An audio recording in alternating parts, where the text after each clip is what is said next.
Tukaj imamo lastnika, vodjo parka prostoživečih živali v Destrniku. Če poveste, za kakšne vrste park gre? Ja, v bistvu gre park predvsem za ogrožene vrste, predvsem ptic. Nekje 90% našega parka so naseljene večinoma ogrožene vrste ptic.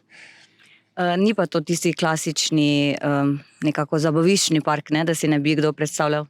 Ne, res je, mi smo tu prvenstveno kot vzrejni center, potem pa seveda damo tudi možnost skozi poletje, čez poletje od junija nekje do septembra, imamo potem odprto tudi za javnost, da lahko vidijo te vrste ptic tudi v živo. No, ne samo ptic, ampak tudi še kaj drugega, kosmatega.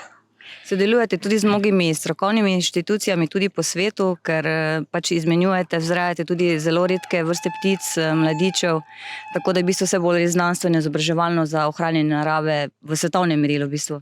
Ja, predvsem je to naš cilj, ja. V bistvu živalim tukaj omogočiti idealne pogoje za razmnoževanje in če bi rekli, so ti pogoji optimalni, potem je tudi reprodukcija in so mladički, to pa je v bistvu naš prvinstven namen.